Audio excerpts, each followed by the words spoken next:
खुदावंद यस्सुअल मसीह के मुक़द्दस नाम में आप सबों की सलामती हो। और हम जैसा कि आप सब जानते हैं कि एक सिलसिला हमने शुरू किया है, ग़ज़लुल ग़ज़लात की जो किताब है उसका मुतालिया हम कर रहे हैं।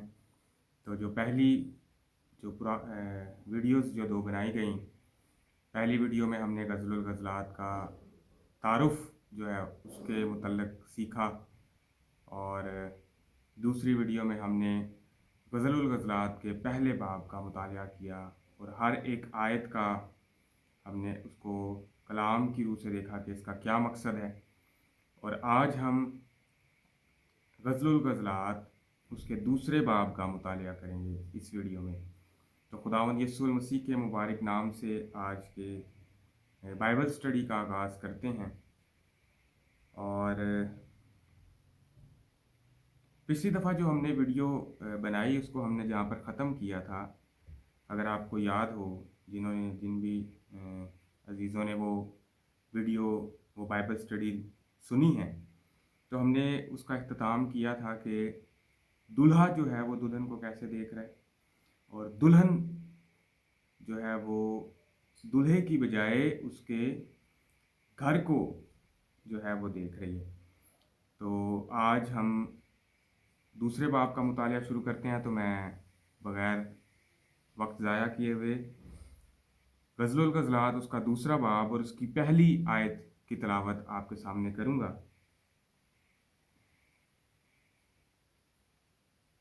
खुदावंद के कलाम में लिखा है, मैं शारून की नरगिस और वादियों की सोसन हूँ। पहली आयत है, मैं शारून की नरगिस और वादियों की सोसन हूँ। ये दुल्हन जो है अपने लिए ये अल्फाज कह रही है। दूसरी आयत में लिखा हुआ है, जैसी सोसन झाड़ियों में वैसी ही मेरी महबूबा कंवारियों में है। तो खुदा हमें बहुत सी चीज़ों से तशबीह देता है। सही होगी बात। मसलन जैसे पिछली वीडियो जब हमने ग़ज़लुल ग़ज़लात का तारुफ़ जब हम सीख रहे थे, उसमें हमने देखा कि खुदा हमें भेड़ से तशबीह देता है। हम उसकी भेड़ें हैं और वो हमारा चरवाहा है। और अब यहाँ पर खुदा जो है वो हमें किससे तशबीह दे रहा है? दुल्हन को सोसन से। हम उसके बेटे और बेटियां हैं। बाज़ औक़ात कई जगह पर दुल्हन से तशबीह दी गई है हमें। तो ये सब चीज़ें इसलिए हैं कि किसी ना किसी तरीके से हम खुदा के साथ जुड़े रहें। तो जो आयत हमने पढ़ी है वो लिखा है, मैं शारून की नरगिस और वादियों की सोसन हूँ।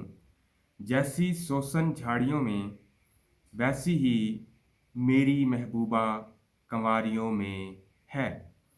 तो मैंने आपको पिछली वीडियोज़ में बताया था कि ग़ज़लुल ग़ज़लात को समझने के लिए इसके साथ आपको होसिया की किताब का मुतालिया भी करना पड़ेगा, ताकि आप बेहतर तौर पर बात को समझ सकें।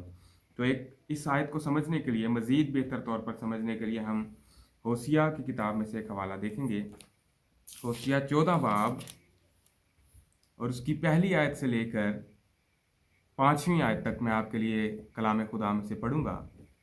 बाइबल मुकद्दस में लिखा है, ऐ इस्राएल, खुदावंद अपने खुदा की तरफ रजू ला, क्योंकि तू अपनी बदकारी के सबब से गिर गया है। कलाम लेकर खुदावंद की तरफ रजू लाओ और कहो, हमारी तमाम बदकिरदारी को दूर कर और फजल से हमको कबूल फरमा। तब हम अपने लबों से कुर्बानियाँ गुजरानेंगे।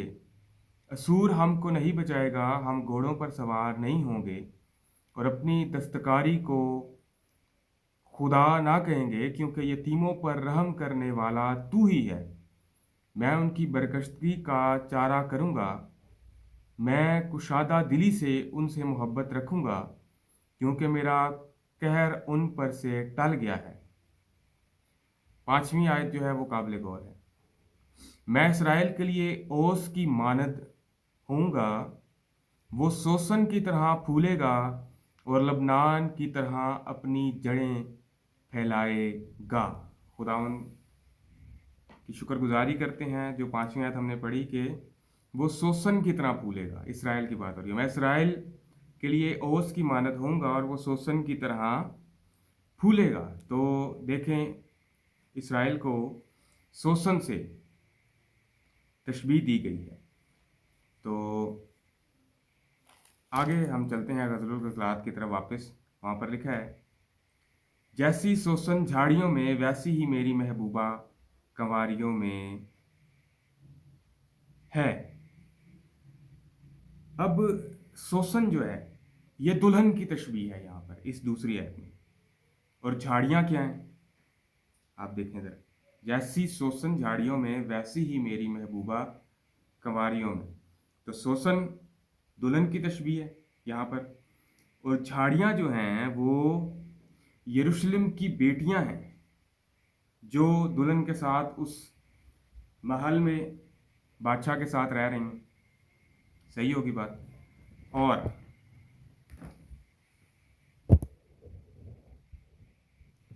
अगली बात जो है वो ये है कि चरवाहा यरूशलेम को पसंद करता है। चरवाहा जो है मैंने आपको बताया था कि अगर आप पहली वीडियो देखें गज़लुल गज़लात की जो स्टडी है उसकी हमारे इस चैनल पे, तो बताया था कि गज़लुल गज़लात के अंदर आपको 6 किरदार नज़र आएंगे। चरवाहा, दुल्हन, बादशाह, बादशाह का वफ्द, यरूशलेम की बेटियां और शौलमित का घराना, दुल्हन का घराना। तो चरवाहा जो है वो यरूशलेम को पसंद करता है और बादशाह जो है वो यरूशलेम की बेटियों को पसंद करता है। आइए हम देखते हैं कि इसके मुतल्लिक हवाला जात देखेंगे कि चरवाहा यरूशलेम को पसंद करता है। ज़बूर 137 और उसकी 5वीं और 6ठी है। क्या बात यहाँ पर लिखी हुई है, ऐ यरूशलेम अगर मैं तुझे भूलूं तो मेरा दाहिना हाथ अपना हुनर भूल जाए।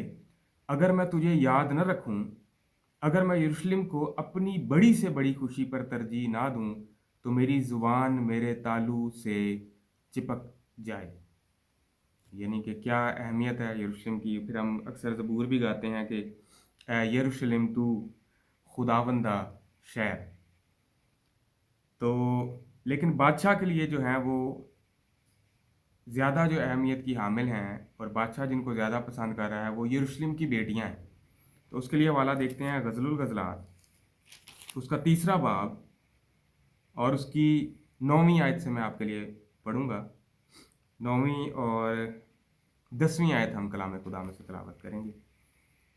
सुलेमान बादशाह ने लबनान की लकड़ियों से अपने लिए एक पालकी बनवाई, उसके डंडे चांदी के बनवाए, उसकी नशिस्त सोने की और गद्दी अरगवानी बनवाई, और उसके अंदर का फर्श यरूशलेम की बेटियों ने इश्क से मुरसा किया। यरूशलेम की बेटियों ने, मुरसा का मतलब होता है जड़ना, यानी कि उसको आरास्ता करना। तो यरूशलेम की बेटियों ने किया क्योंकि बादशाह जो है यरूशलेम की बेटियों को ज़्यादा पसंद करता है। सही होगी बात। और हमने पिछली वीडियो में सीखा था कि यरूशलेम की बेटियां कौन है। अगर आपने नहीं देखी पिछली वीडियो तो इससे जो पहले वाली है part 1 songs of songs part 1 उसको ज़रूर देखिए। उसमें मैंने बताया है कि यरूशलेम की बेटियां कौन है। सही हो गया। तो हम अब आगे चलते हैं गज़लुल गज़लात उसका 2रा बाब और 3री आयत में अब आपके सामने पढ़ूंगा। यहाँ पर लिखा है, अब दुल्हन मुखातिब हो रही है बादशाह चरवाहे के लिए, मादरत के साथ चरवाहे के लिए क्या कह रही है अपने दूल्हा के लिए, जैसा सेब का दरख्त बन के दरख्तों में वैसा ही मेरा महबूब नौजवानों में है। मैं निहायत शादमानी से उसके साया में बैठी और उसका फल मेरे मुंह में मीठा लगा। तो अब इस 3री आयत को हम समझेंगे कि इसके अंदर क्या मुकाशवा है, क्या भेद है। तो किससे तशबीह दी जा रही है चरवाहे को, दुल्हन किससे तशबीह दे रही है, जैसा सेब का दरख्त बन के दरख्तों में, वैसा ही मेरा महबूब नौजवानों में। मैं नहायत शादमानी से उसके साया में बैठी, और उसका फल मेरे मुंह में मीठा लगा। तो साये में बैठने से क्या मुराद है? ज़बूर 91 और उसकी पहली आयत अगर हम पढ़ें तो खुदावंद के कलाम में लिखा है, जो हक ताला के पर्दा में रहता है वो कादर मुतलिक के साया में सकूनत करेगा। जो हक ताला के पर्दा में रहता है, तो दुल्हन यही कह रही है कि मैं निहायत शादमानी से उसके साया में बैठी। जो हक ताला के पर्दा में रहता है वो कादर मुतलिक के साया में सकूनत करेगा, यानी कि जो खुदावंद के कलाम पर अमल करता है वो खुदावंद के हाथों में महफूज है। और उससे आगे जो बात लिखी है, उसका फल मेरे मुंह में मीठा लगा। इसके मुतल्लिक सीखते हैं ज़बूर 34 और उसकी 8वीं आयत। उसमें भी लिखा हुआ है, आजमा कर देखो कि खुदावंद कैसा मेहरबान है, मुबारक है वो आदमी जो उस पर तवक्कल करता है। यानी जो खुदावंद पर तवक्कल करता है वो मुबारक है। और ज़बूर 119 और उसकी 103 आयत। अब फल के मुतल्लिक हम सीखेंगे, जो दुल्हन कह रही है कि उसका फल मेरे मुंह में मीठा लगा। ज़बूर 119 उसकी 103 आयत में लिखा है, तेरी बातें मेरे लिए कैसी शीरी हैं, वो मेरे मुंह को शहद से भी मीठी मालूम होती हैं। ज़बूर नवीस कहता है कि तेरी बातें, तेरा कलाम मेरे मुंह को शहद से भी ज़्यादा मीठा मालूम होता है। तेरी बातें मुझे शहद से भी ज़्यादा मीठी मालूम होती हैं। और आजकल लोगों को क्या सिखाया जा रहा है कि खुदा का कलाम और शरीयत ख़त्म हो गई है और वो बड़ा बोझ था और इस तरह की बातें, खुदावन माफ़ करे। ज़बूर नवीस कहता है तेरी बातें शहद से भी ज़्यादा मीठी मालूम होती हैं। और यही बात दुल्हन गज़लुल गज़लात में कह रही है कि उसका फल मेरे मुंह में मीठा लगा। एक और हवाला हम पढ़ लेते हैं, होसिया की किताब। बार बार आपको साथ होसिया की किताब के हवाला जात पढ़ने पड़ेंगे गज़लुल गज़लात को समझने के लिए। सही है। उसका 14वां बाब और उसकी 8वीं और 9वीं आयत में कलाम खुदा में से आपके लिए पढ़ूंगा। इफ्राइम कहेगा, अब मुझे बुतों से क्या काम, मैं खुदावंद ने उसकी सुनी है और उस पर निगाह करूंगा। मैं सरसब्ज़ सरू की मानद हूं, तू मुझ ही से ब्रोमंद हुआ। दानिशमंद कौन है कि वो ये बातें समझे, और दूर अंदेश कौन है जो इनको जाने। क्योंकि खुदावंद की राहें रास्त हैं। काबिल गौर बात है। क्योंकि खुदावंद की राहें रास्त हैं और सादिक उनमें चलेंगे। खुदावंद की राहें रास्त हैं और सादिक उनमें चलेंगे, लेकिन खताकार उनमें गिर पड़ेंगे। सादिक जो है, ईमानदार जो है, वो कलाम पर अमल करता है, सही होगी बात। लेकिन खताकार जो होता है वो कलाम पर कायम नहीं रहता, वो गिर जाता है, वो भाग जाता है। इस बात को हम एक मिसाल से समझने की कोशिश करते हैं। मेरी बात को ज़रा ध्यान से सुनिएगा। कलाम खुदा में हमने जो हवाला पढ़ा उसमें लिखा है कि खुदावंद की राहें जो हैं वो रास्त हैं, खुदावंद का कलाम सच्चा है, सादिक उस पर चलता है, उस पर अमल करता है, लेकिन खताकार उस पर अमल नहीं करता। जैसे एक कानून है, हर मुल्क में होता है ये कानून कि चोरी करना जुर्म है। अब क्या आप लोगों को ये कानून पसंद है कि चोरी करना जुर्म है? कानूनन जुर्म है चोरी करना। क्या आप इस कानून को पसंद करते हैं? क्या आप चाहते हैं कि ये कानून कायम रहे?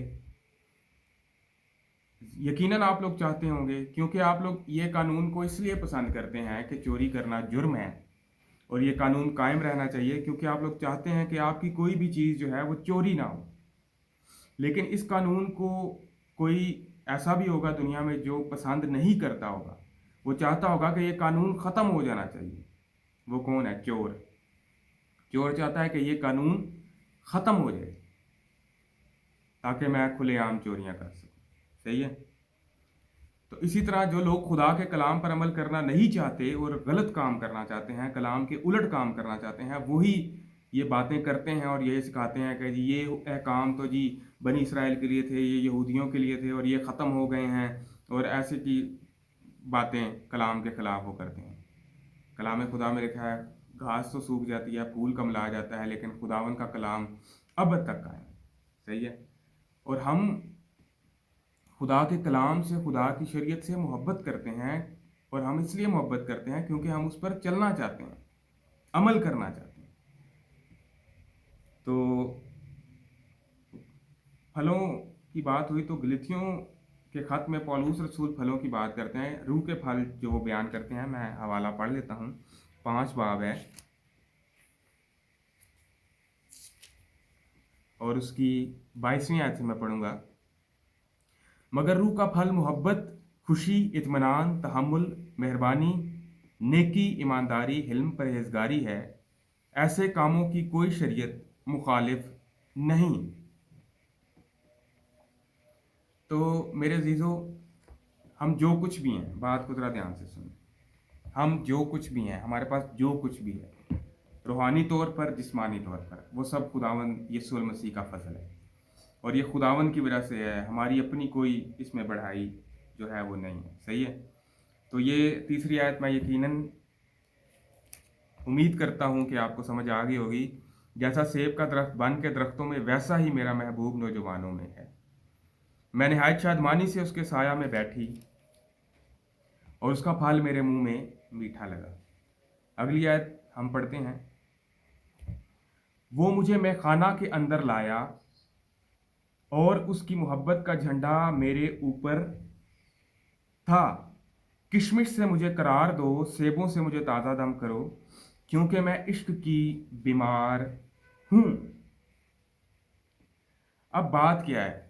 इन 2 आयत को जो मैंने पढ़ा, चौथी और 5वीं आयत को, इससे ये बात बड़ी वाजिया है कि जो दुल्हन है, इसको सिर्फ बरकतें चाहिए।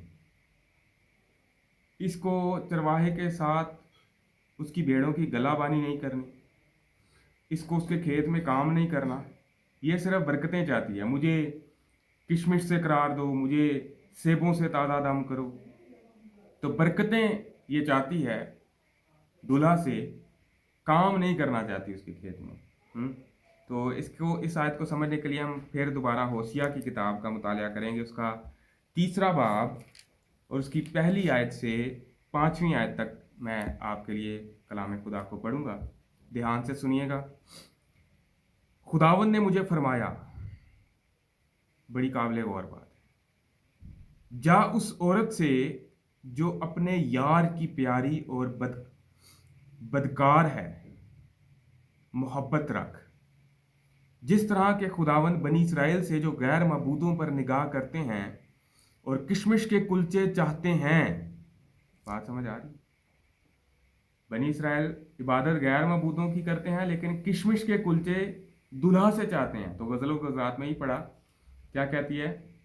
दुल्हन किशमिश से मुझे करार दो, बरकतें दुल्हा से मुझे चाहिए, बंदगी, इबादत, दिल लगी और ध्यान हर वक्त दुनियादारी में।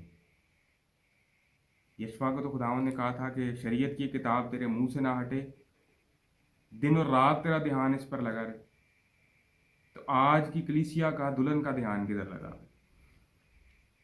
दोबारा पढ़ूंगा होशिया 3 बाब पहली आयत। खुदावंद ने मुझे फरमाया, जा उस औरत से जो अपने यार की प्यारी और बदकार है मोहब्बत रख, जिस तरह के खुदावंद बनी इसराइल से जो गैर मबूदों पर निगाह करते हैं और किशमिश के कुलचे चाहते हैं मोहब्बत रखता है। तो मैंने उसे 15 रुपये और 1.5 खोमर जो देकर अपने लिए मोल लिया। कितने में? 15 रुपये। और उससे कहा, तू मुद्दत दराज तक मुझ पर कनात करेगी और हरामकारी से बाज रहेगी और किसी दूसरे की बीवी ना बनेगी, और मैं भी तेरे लिए यूं ही रहूँगा, क्योंकि बनी इसराइल बहुत दिनों तक बादशाह और हाकिम और कुर्बानी और सतून और अफूद और तेराफीम के बगैर रहेंगे। इसके बाद बनी इसराइल रजू लाएंगे और खुदावंद अपने खुदा को और अपने बादशाह दाऊद को ढूंढेंगे और आखिरी दिनों में डरते हुए खुदावंद और उसकी मेहरबानी के तालिब होंगे। तो 15 रुपये में खरीदा गया दुल्हन को। और उसके आगे जो लिखा हुआ है, ये जो अगली नबूवत है, मैं इस पर थोड़ी सी बात करना चाहता हूँ। क्योंकि बनी इसराइल बहुत दिनों तक बादशाह, पहली चीज़ बहुत दिनों तक बादशाह, दूसरे नंबर पे हाकिम, कुर्बानी, सतून, अफूद और तरफीम के बगैर रहेंगे। तो ये जब होशिया नबी के मार्फत की नबूवत हो रही है तो ये फ्यूचर की नबूवत है, मतलब ऐसा होगा। और कब रहे बनी इसराइल बादशाह के बगैर, हाकिम के बगैर, काहिन के बगैर, कुर्बानी के बगैर? जब सन 70 में यरूशलेम को तबाह किया जनरल टाइटस ने, रोमी जो जनरल था, और बनी इसराइल पूरे मुल्क में, पूरी दुनिया में जो है वो तितर-बितर हुए, और वो बगैर किसी बादशाह के, बगैर किसी हाकिम के, बगैर काहिन के, बगैर कुर्बानियों के वो रहे। तो ये नबूवत पूरी हुई और हम इस दौर में हैं जब ये नबूवत पूरी हुई है। हमने इस नबूवत को देखा है पूरे होते हुए, और हम जानते हैं कि 1948 में वो वापस आए। तो बात हम कह रहे थे कि कितने रुपयों में ख़रीदा दुल्हन को, वापस आते हैं उस बात पर, 15 रुपये में। तो एक हवाला मैं आपके सामने पढ़ना चाहता हूँ। इतनी कीमत गिर गई है दुल्हन की। ये कीमत गिरने की वजह उसके अमाल हैं, उसके काम हैं, उसकी बदकारी है, जिसकी वजह से उस कीमत उसकी इतनी गिर गई है। और खरूज 21 बाब और उसकी 32वीं आयत में आपके लिए पढ़ूंगा। और अगर बैल किसी के गुलाम या लोंडी को सींग से मारे तो मालिक उस गुलाम या लोंडी के मालिक को 30 मिसकाल रुपए दे और बैल संसार किया जाए। एक गुलाम की कीमत 30 रुपये है और दुल्हन की कीमत 15 रुपये, यानी कि एक गुलाम से भी आधी कीमत पर खरीदी गई। और ये कीमत गिरने की वजह, वैल्यू गिरने की वजह जो है उसके अमाल है, उसकी बदकारी है। सही होगी बात? तो दुल्हन सिर्फ चाहती है कि भाई मुझे बरकतें मिलें खुदा से, चरवाहे से, काम वो नहीं करना चाहती। अच्छा, आगे चलते हैं। छठी आयत, ग़ज़लुल ग़ज़लात दूसरा बाब और उसकी छठी आयत। यहाँ पर लिखा है, उसका बायां हाथ, दुल्हन कह रही है, उसका बायां हाथ मेरे सर के नीचे है और उसका दाहिना हाथ मुझे गले से लगाता है। इसका मतलब है कि वो सो रही है। दुल्हन क्या है? सो रही है। जैसे हमने पिछली वीडियो में देखा था स्टडी के दौरान कि दुल्हन जैसे ही घर में एंटर हुई है तो उसको पलंग नजर आया कि हमारा पलंग जो है सरसब्ज है। तो इसका मतलब उसको नींद आई हुई है, सिर्फ उसका जो ध्यान है वो सीधा पलंग पर गया। तो अब यहाँ पर हमें नजर आ रहा है कि वो सो रही है, सो गई है। कहती है, उसका बायां हाथ मेरे सर के नीचे है और उसका दाहिना हाथ मुझे गले से लगाता है। अच्छा, मैं आपको एक बात बताऊं, दुल्हन सो रही है, दूल्हा नहीं सोया। चरवाहा नहीं सोया, चरवाहा सो नहीं सकता। उसके लिए कलाम के अंदर लिखा हुआ है, मैं आपको हवाला बताता हूँ, बल्कि हम पढ़ लेते हैं। ज़बूर 121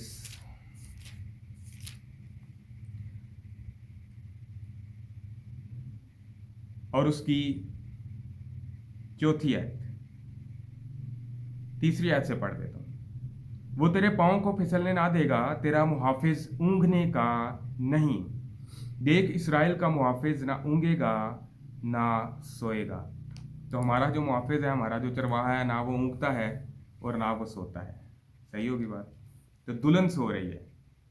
खुदावंद यीशु मसीह ने जो तमसील कही थी कि उस वक्त आसमान की बादशाही, मत्ती की इंजील 25 बाब, उन 10 कंवारियों की मानद होगी जो दुल्हा के इस्तकबाल को निकली, और जब दुल्हा ने देर लगाई तो सब ऊँघने लगी और सो गईं। तो दुल्हन सो रही है। सही है? इस बात को जेहन में रखना है। दूसरा बाब समझने के लिए इस बात को अपने जेहन में रखना है कि दुल्हन सो रही है, चरवाहा नहीं सो रहा। सही है? अच्छा, आगे चलते हैं। अब 7वीं आयत जो है इसको ज़रा गौर से समझना है। ए यरूशलेम की बेटियों, यरूशलेम की बेटियों से अब मुखातिब हुआ है चरवाहा। अब चरवाहा मुखातिब है यरूशलेम की बेटियों से, क्या कह रहा है? ए यरूशलेम की बेटियों, मैं तुमको गजालों और मैदान की हिरनियों की कसम, यहाँ पर लिखा हुआ है देती हूँ। ये तर्जुमे की कमज़ोरी है, तराजुम जो हुए हैं उसमें ये थोड़ी कमज़ोरी है। इस आयत को हम पूरा पढ़ते हैं, फिर मैं आपको इसका मकसद समझाता हूँ। यहाँ पर लिखा हुआ है, ए यरूशलेम की बेटियों, मैं तुमको गजालों और मैदान के हिरनियों की कसम देती हूँ कि मेरे प्यारे को ना जगाओ ना उठाओ जब तक कि वो उठना ना चाहे। तो चरवाहा तो सो ही नहीं रहा, तो चरवाहे को कैसे दुल्हन कह सकती है कि मेरे प्यारे को ना उठाओ? और चरवाहा जब भी अपनी दुल्हन को बुलाता है वो कहता है ए मेरी प्यारी, और दुल्हन जब भी चरवाहे को बुलाती है वो कहती है मेरा महबूब। तो यहाँ पर चरवाहा मुखातिब है, थोड़ा तर्जुमे की कमज़ोरी है, इसको इस तरह असल मतन में इस तरह है ये, ऐ यरूशलेम की बेटियों, मैं तुमको गजालों और मैदान की हिरनियों की कसम देता हूँ, तुम मेरी प्यारी को ना जगाओ, क्योंकि दुल्हन सो रही है, दूल्हा तो सो ही नहीं रहा। तुम मेरी प्यारी को ना जगाओ ना उठाओ जब तक वो उठना ना चाहे। तो ये बात ज़रा काबिल गौर थी, सही है। आगे चलते हैं 8वीं आयत में। अब आगे फिर दुल्हन मुखातिब है, मेरे महबूब की आवाज़ देख वो आ रहा है। दुल्हन सो रही है, दूल्हा चरवाहा आ रहा है, पहाड़ों पर से कूदता और टीलों पर से फांदता हुआ चला आता है। 9वीं आयत में लिखा है, मेरा महबूब आहू या जवान हिरन की मानद है, देख वो हमारी दीवार के पीछे खड़ा है, वो खिड़कियों से झांकता है, वो झंझरियों से ताकता है। तो बात समझ आ रही है? दूल्हा तो चरवाहा तो आ रहा है और वो खड़ा है, वो दीवार के पार खड़ा है, तो दुल्हन सो रही है, दूल्हा नहीं सो रहा। तो ये 7वीं आयत में थोड़ा सा तराजुम के अंदर थोड़ी सी जो है कमज़ोरी है, इसको मैं यही कहूँगा। तो इसको आप ज़रा बेहतर तौर पर समझ लीजिएगा जब आप इसको पढ़ेंगे और साथ ये वीडियो देखेंगे, तो मैं उम्मीद करता हूँ आपको मेरी बात समझ आएगी। तो आगे चलते हैं।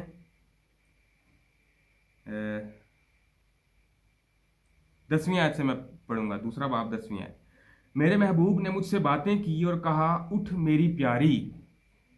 देख लें, प्यारी सो रही है, दुल्हन सो रही है, इसलिए वो कह रहा है उठ मेरी प्यारी, मेरी नाजनीन चली आ।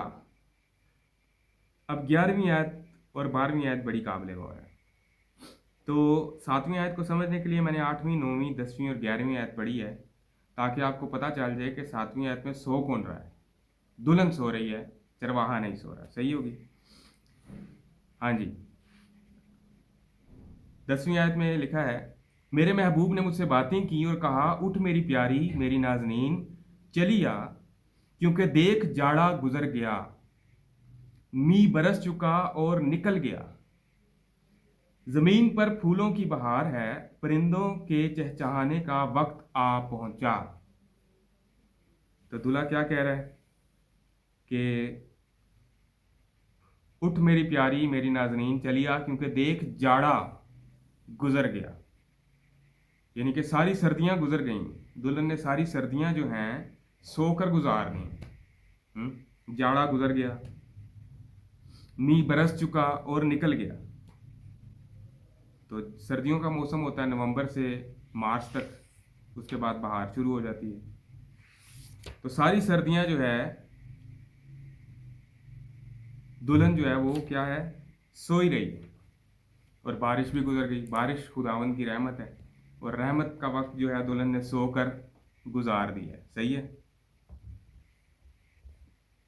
सोई हुई है दुल्हन, सोना चाहती है, मजीद सोना चाहती है। एक हवाला पढ़ते हैं इस आयत को समझने के लिए, यिर्मयाह नबी का सहीफा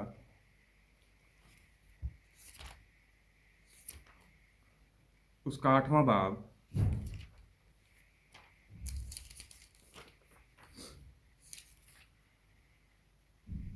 और उसकी 7वीं आयत में पढ़ूंगा कलाम खुदा से। हाँ, हवाई लुक लुक अपने मुकर्रा वक्तों को जानता है। बड़ी काबिल गौर बात है। हवाई लुक लुक अपने मुकर्रा वक्तों को जानता है, और कुमरी और अबाबील और कुलंग अपने आने का वक्त पहचान लेते हैं, लेकिन मेरे लोग खुदावंद के अहकाम को नहीं पहचानते। तो परिंदे भी मुकर्रा वक्त पहचानते हैं, पर हम इंसान और जो अपने आप को दावे करते हैं जी हम खुदा के लोग हैं, हम एक ख़ास उम्मत हैं, हम शाही काहिनों का फ़िरका हैं, हम उसकी दुल्हन हैं, हम उसकी कलीसियाँ हैं, हम उसके मुकर्रा वक्त नहीं पहचानते। मुकर्रा वक्त अगर पहचानने हैं तो है बार 23 बाब का मुतालिया करें, वहाँ पर यहोवा खुदा के मुकर्रा वक्त लिखे हुए हैं। तो परिंदे मुकर्रा वक्त पहचानते हैं, वो अपना वक्त पहचानते हैं और उनको पता है, लेकिन लिखा है कि मेरे लोग खुदावंद के काम को नहीं पहचानते। सही होगी बात। तो वापस गज़ल गज़ात पर चलते हैं। क्योंकि देख जाड़ा गुजर गया, मींह बरस चुका और निकल गया, ज़मीन पर फूलों की बहार है, परिंदों के चहचहाने का वक्त आ पहुंचा और हमारी सरजमीन में कुमरियों की आवाज़ सुनाई देने लगी। 13वीं आयत पढ़ूंगा। अंजीर के दरख्तों में हरे अंजीर पकने लगे और ताकें फूलने लगीं, उनकी महक फैल रही है। सो उठ मेरी प्यारी, मेरी जमीला, चली आ। फिर दूल्हा कह रहा है उठ मेरी प्यारी, क्योंकि दुल्हन सो रही है। 7वीं आयत में दुल्हन सो रही है, दूल्हा नहीं सो रहा, चरवाहा नहीं सो रहा। तो लिखा है ऐ मेरी प्यारी, मेरी जमीला, चली आ, क्योंकि अंजीर के दरख्तों में हरे अंजीर पकने लगे, ताकें अंगूर की जो ताक लगाई है वो फूलने लगी, उनकी महक फैल रही है। अंगूर पक चुके हैं, उनकी महक जो है वो फैल रही है। अच्छा, दूल्हा चरवाहा क्यों उठा रहा है दुल्हन को? मकसद क्या है? ताकि वो उसके खेत में उसके साथ काम करे। खुदावंद यीशु मसीह ने फरमाया था कि फसल बहुत है, मजदूर जो हैं थोड़े हैं। तो इसलिए दुल्हन को उठाया जा रहा है ताकि वो खेत में, खुदावंद के खेत में क्या करे? काम करे। सही है। अच्छा जी, आगे चलते हैं। वो उसको उठा रहा है, दूल्हा अब उसको क्या कर रहा है? उठा रहा है, और वो सो रही है। अब क्या हुआ? उठ गई है। 14वीं आयत पढ़ते हैं, उठ गई है दुल्हन। लेकिन उठकर क्या कर रही है ये देख लेते हैं। 14वीं आयत। ऐ मेरी कबूतरी जो चट्टानों के दराड़ों में और कड़ाड़ों की आड़ में छुपी है, मुझे अपना चेहरा दिखा, मुझे अपनी आवाज़ सुना, क्योंकि तू माँ जबीं और तेरी आवाज़ शीरी है। अच्छा, पहले सारी सर्दियां सोई रही, जाड़ा गुजार दिया, दुल्हन को दूल्हा उठा रहा है, पहले उठ नहीं रही, अब उठी है तो क्या हुआ? उठकर छुप गई है। कड़ाड़ों में की आड़ में जाकर उठी है तो छुप गई है और अपने आप को छुपा रही है दुल्हन। छुपाने से एक और वाकया याद आया। अदन में भी कुछ ऐसा वाकया हुआ, हम उसको पढ़ लेते हैं। पैदाइश 3 बाब और उसकी 8वीं और 9वीं आयत में पढ़ूंगा कलाम खुदा में। और उन्होंने खुदावंद खुदा की आवाज़ जो ठंडे वक्त बाग में फिरता था सुनी, और आदम और उसकी बीवी ने आपको खुदावंद खुदा के हजूर से बाग के दरख्तों में छुपाया। तब खुदावंद खुदा ने आदम को पुकारा और उससे कहा कि तू कहाँ है? तो इंसान छुपता तब भी है और अपने आप को छुपाता तब भी है जब वो गलती पर होता है, जब उसकी ज़िंदगी में गुनाह होता है, तब वो खुदा के कलाम का, खुदा के लोगों का, खुदावंद का सामना करने से डरता है। तो दुल्हन पहले सो रही थी, मुश्किलों से उठाया, अब उठाया तो अपने आप को छुपा रही है। अच्छा, छुपा क्यों रही है अपने आप को? चरवाहा चाहता है कि वो खेत में काम करे, और वो अपने आप को छुपा इसलिए रही है क्योंकि वो खेत में काम नहीं करना चाहती, वो भेड़ों की गलाबानी नहीं करना चाहती, सिर्फ बरकतें लेना चाहती है। जो हम शुरू के बाब फजलुल गुज़रात जब से पढ़ना शुरू किया तब से देख रहे हैं, बस बरकतें लेना चाहती है। उससे पूछती है, बता दोपहर को किधर बैठता है, खाना खाने तेरे साथ आ जाऊंगी, पलंग बड़ा खूबसूरत है, घर बड़ा खूबसूरत है, मेवा चाहिए, सेब चाहिए, इनसे मुझे करार दो, काम नहीं करना। तो एक और हवाला हम पढ़ते हैं, छुप रही है, वो क्या कर रही है, पहले सोई हुई थी, उसको उठाया गया, अब उठ गई है तो छुप रही है। तो एक हवाला हम पढ़ते हैं, यिर्मयाह 23 बाब,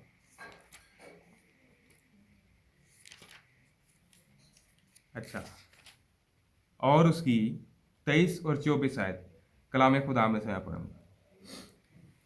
क्या कोई आदमी पोशीदा जगहों में छिप सकता है? मैं इसको 23 आयत से पढ़ रहा हूँ।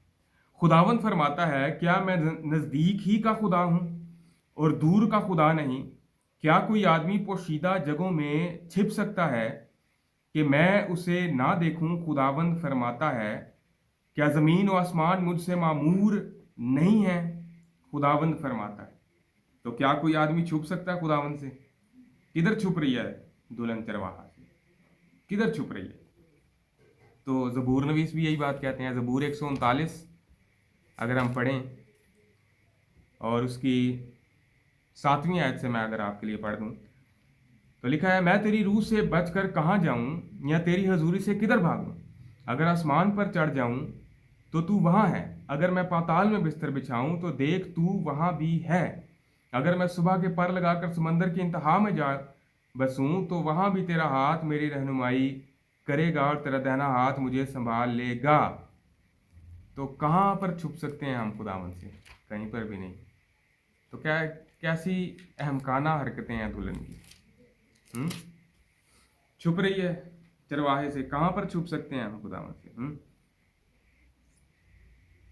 तो ताक का जिक्र हुआ कि इसराइल को अंगूर की ताक से तशबीह दी गई है बाइबल मुकद्दस में। अगर हम देखें ज़बूर 80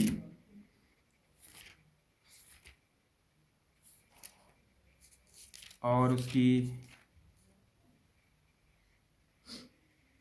8वीं और 9वीं आयत में कलाम खुदा से पढ़ूंगा। तू मिस्र से एक ताक लाया, मिस्र से एक ताक लाया। हम सब जानते हैं मिस्र से खुदावन किसको लेकर आए। तूने कौमों को खारिज करके उसे लगाया, सही है। तूने उसके लिए जगह तैयार की, उसने गहरी जड़ पकड़ी और जमीन को भर दिया। पहाड़ उसके साया में छिप गए और उसकी डालियां खुदा के देवदारों की मानद थीं। और इसको आगे आगे भी पढ़ लेते हैं, आगे अगली आयत में वो भी बड़ी ज़बरदस्त हैं। उसने अपनी शाखें समंदर तक फैलाई और अपनी टहनियाँ दरियाए फरात तक। फिर तूने उसकी बाढ़ क्यों तोड़ फिर तूने उसकी बाड़ों को क्यों तोड़ डाला कि सब आने जाने वाले उसका फल तोड़ते हैं। जंगली सुअर उसे बर्बाद करता है और जंगली जानवर उसे खा जाते हैं। 14वीं आयत बड़ी ज़बरदस्त और काबिल गौर। ऐ लश्करों के खुदा, हम तेरी मिन्नत करते हैं, फिर मतवज्जा हो। आसमान पर से निगाह कर और देख, और इस ताक की निगहबानी फरमा, और उस पौधा की भी जिसे तेरे दाहिने हाथ ने लगाया है, और उस शाख की जिसे तूने अपने लिए मजबूत किया है। ऐ लश्करों के खुदा, हम तेरी मिन्नत करते हैं। लश्करों के खुदा, ऐ लश्करों के खुदा, हम तेरी मिन्नत करते हैं, फिर मतवज्जा हो। तो गज़लुल गज़लात उसका दूसरा बाब और उसकी 15वीं आयत को हम देखेंगे तो यकीनन 13वीं और 14वीं आयत आपको समझ आ गई होगी। 15वीं आयत, हमारे लिए लोमड़ियों को पकड़ो। चरवाहा कह रहा है, हमारे लिए लोमड़ियों को पकड़ो, उन लोमड़ी बच्चों को जो पाकिस्तान खराब करते हैं, क्योंकि हमारी ताकों में फूल लगे हैं। लोमड़ियां क्या हैं? जिनको पकड़ने का हुक्म हो रहा है। इसके लिए हम देखेंगे हिजकिय्याल 13 बाब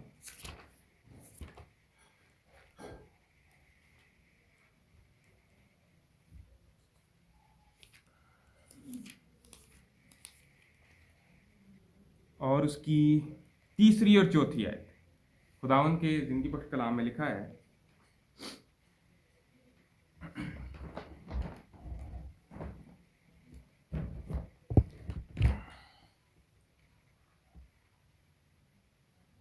खुदावंद खुदा यूं फरमाता है कि अहमक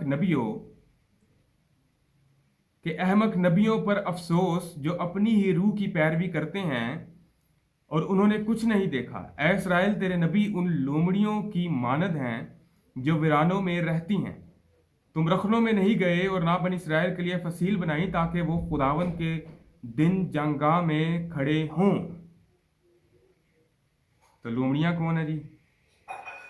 झूठे खादमी जो कलाम खुदा के खिलाफ तालीम देते हैं, जो बातें कलाम से मेल नहीं खाती, झूठी नबूवत करते हैं, झूठा पैगाम, झूठे ख्वाब आपको बताते हैं जी कि मैंने आपके लिए ये चीज़ देखी है। झूठे मुकर्रा वक्त उन्होंने मुतारिफ करवाया है, ये भी बड़ी काबिल गौर बात है। झूठी बातें, झूठी रवायात, झूठी रस्में, झूठी ईदें, ये सब उन लोमड़ियों के काम।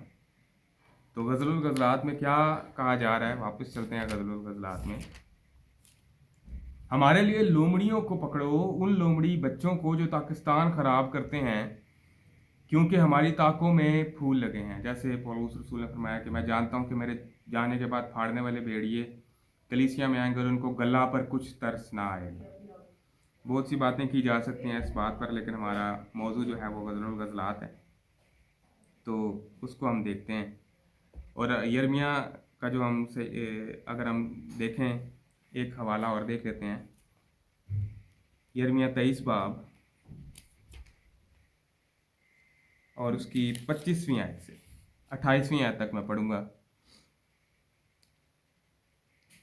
मैंने सुना जो नबियों ने कहा, जो मेरा नाम लेकर झूठी नबूवत करते और कहते हैं कि मैंने ख्वाब देखा। कब तक ये नबियों के दिल में रहेगा कि झूठी नबूवत करें?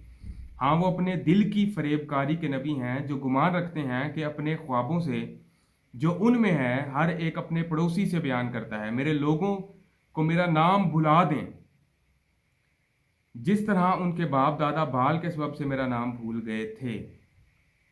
लोग खुदा का नाम भूल गए। हमें पास्टर्स के नाम याद हैं, फलां पास्टर, फलां कलीसिया, खुदा का नाम किसी को याद नहीं।